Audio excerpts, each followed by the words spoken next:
Welcome to Let's Play Pokemon Randomized Emerald. I'm Nye, that's Trance, Hello. and we have no idea what we're doing this time. Everything is random, but I believe we're going left. Going left? Okay, let's go left. That's a house. We don't need move tutors. That's something we distinctly don't need. I'll tutor your moves all night long. I don't even know what that means. I don't either. Okay, well, let's see. So now we have Dig. The guy dug this hole all by himself. That's amazing. It's a shame that in this generation, they still hadn't made TMs infinite use yet. While the HMs are, it does kind of suck that TMs are one use only. You know what sucks even more? That this guy is bogarting all the fossils in the area because he's a distinct jerk. So what if he's a glorious prickbag? I want fossils too. Well, you aren't getting no frickin' fossils now, are ya? Ah, now this guy. This guy's interesting. See, this Pokemon, Barboach, it's actually based on Japanese legend. Because it's a water-earth type catfish, it uses earthquake class moves. The reason for this is simple. In Japanese lore, earthquakes were believed to be caused by catfish. Which makes sense, really. All I can say is, you know what? Our legends are no more sane. You know what? I'm gonna sit here and say that Pecos Bill is a lot more sane than that.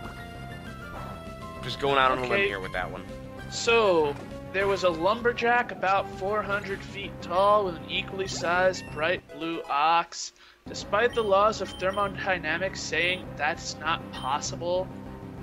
For example... Okay, I was talking about the cowboy who rode a tornado.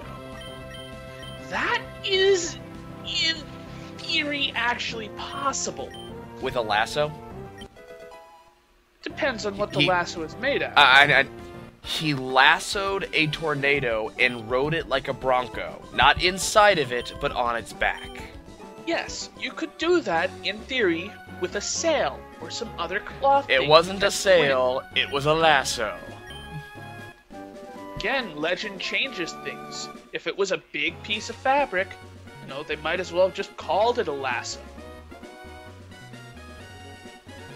You need to go watch the movie, what's that movie called? I don't watch films. Oh, you should watch this one, it's good. Has Patrick Swayze in it. I don't watch your moving pictures. What's wrong with the youth of today? That and those accursed video games. Those will make you kill no, I can't finish that. Now I feel dirty. It has Patrick Swayze in it and that one guy who plays, Paul Bunyan. Actually, he plays a hilarious Paul Bunyan. The only movie I'd want to go see, like, I don't like movies. This is an old movie. I'd love to see Wizard of Oz, with every single character being played by Robin Williams? Yes, I forgot the name just then. You remind me. I could totally see that happening too.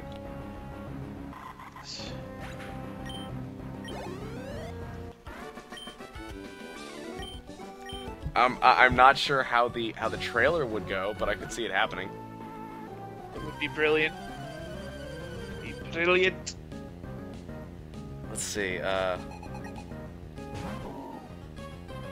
in a world where monkeys fly and there are witches flying around everywhere, Robin Williams plays everyone.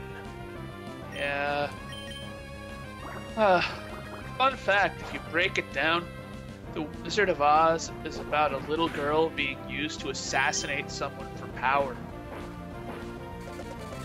You know, I was reading something one day, reading about really disturbing plot holes, and The Wizard of Oz has one of the most disturbing plot holes of all. At the end of the day, the dog still gets put down. Yeah. But they never really talk about this. They never really go on this. They just go, "Oh, I'm back, Auntie M, and my dog is still gonna die." The entire reason I went on this entire thing, and it's still gonna happen.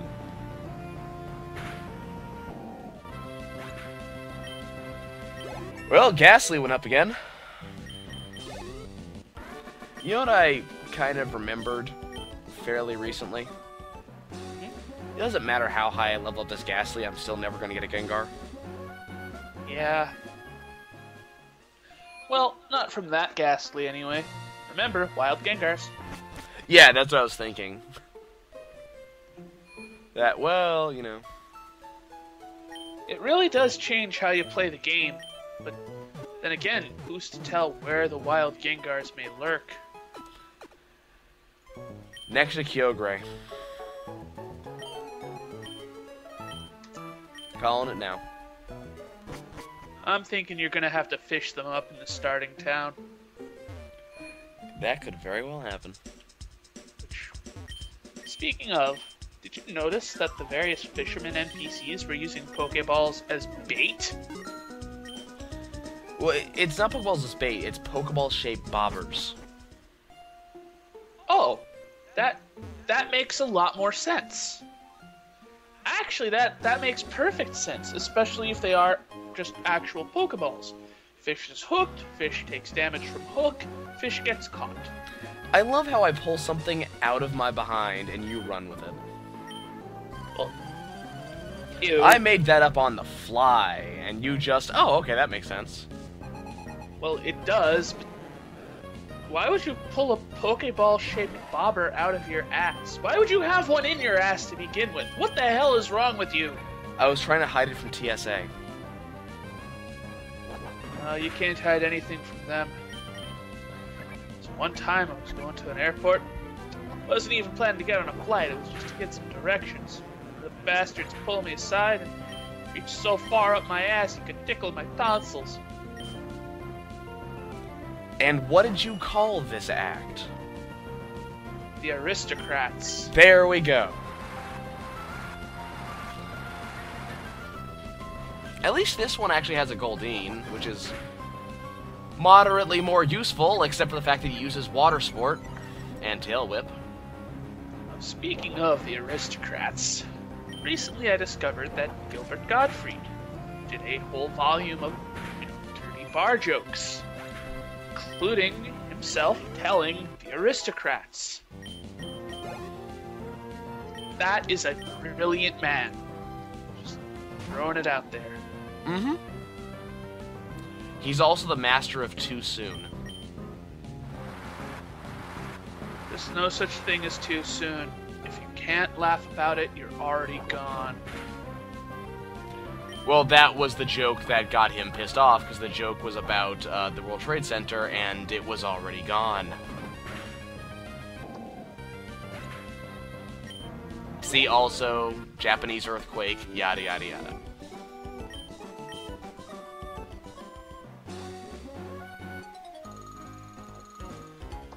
You know, I really want to go back and talk to the guys who made Pokemon and ask what the hell were you thinking with this whole we made eye contact? It's a game mechanic. I know, but it's one of those... Did you ever see how it actually plays out in the show? Yeah. They can't do that, however, so what they're doing instead, just for sake of game, is assuming your player is actually something of a mugger who challenges anything he makes eye contact with. Well, no, but it isn't you. You don't challenge anyone. Everyone else challenges you. At no point do you issue a challenge unless you're at a gym leader, and even then the gym leader is usually challenging you instead. Right, but again, you don't see the player side of the conversation. For all you know, he could be just walking up to them, or, just making rude gestures at them, like, ah, and they're all, hey, you know what, fuck this, you want to fight? Let's go, motherfucker. Actually, what I assume was my player is a mime, and everybody else is taking advantage of them. You just kind of assume that about everyday life, though. And by assume, I mean you wish you were a mime that everyone would take advantage of. Because you're a slut for mimes. This is really true. Yep. If only this was video chat, I could mime doing something horribly inappropriate. But it's not. it always amused me that you get these random little phone calls about nothing, essentially. Hi, Nye. I almost just got myself a Grimer, but I failed. Ta-ta. Well, that's great. How does that help me with my life? You know? Grimer is such an odd Pokemon. It's one of the few times where Pokemon R&D failed. Hi, let's make a Pokemon out of a gigantic pile of snot. Radioactive snot. Radioactive dirty snot has been on the ground for far too long to develop sentience, and when it evolves, it gets into a bigger pile of radioactive dirty snot on the ground. There's an ongoing fan theory that Ditto is what happens when cloning a Mew fails. I've heard that before, actually. I actually like that theory. It makes sense. It makes complete sense. All the copy abilities, and it does look like a Mew would if it didn't congeal right.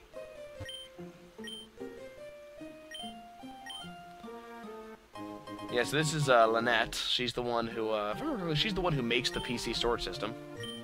Mm-hmm. I forget what we do with the Lotad doll. It's just a decoration for your secret base. Oh, is that what it is? Oh, okay. Because sometimes the dolls are tradables and everything, so... Again, they're just decorations for your secret base, which... It was a mechanic I always thought was Hello cool. there! Watch out, that thing will know explosion. Okay, well, let's get it before it does it. Apparently it also knows metal claw. Well, it is a steel type. Actually, it might be too high in level at this point for metal claw, or for explosion to be its only move. Not its only move, but it has access to... Or did they learn explosion at 20? Huh. Darn, critical hit. But you know they're in this area. Yep. They're now So, in my viewers, decks. 3 guesses as to what we're going to be farming. Krabbies. I need to make patties out of them.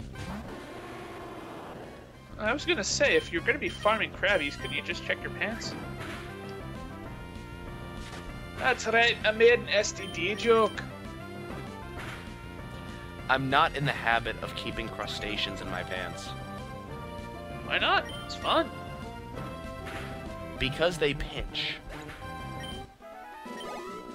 Huh, you seemed to enjoy that last time.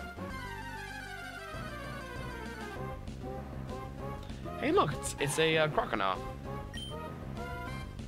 Those things are so cool. Okay, I see plenty of them in the bayous outside of the house, so I mean... Well, that was my favorite starter from that generation. Well, not Crocodile, but you know what I mean. Base form. Totodile? Yeah. I always liked Totodile, just... the whole flavor behind it, of it liking to give everything mouth hugs, you know? Mouth hugs. Yes, mouth hugs. Okay. Because it bites everything. I'm mentally trying to process mouth hug. And it's... I don't grok it, I'm sorry. Affectionate biting.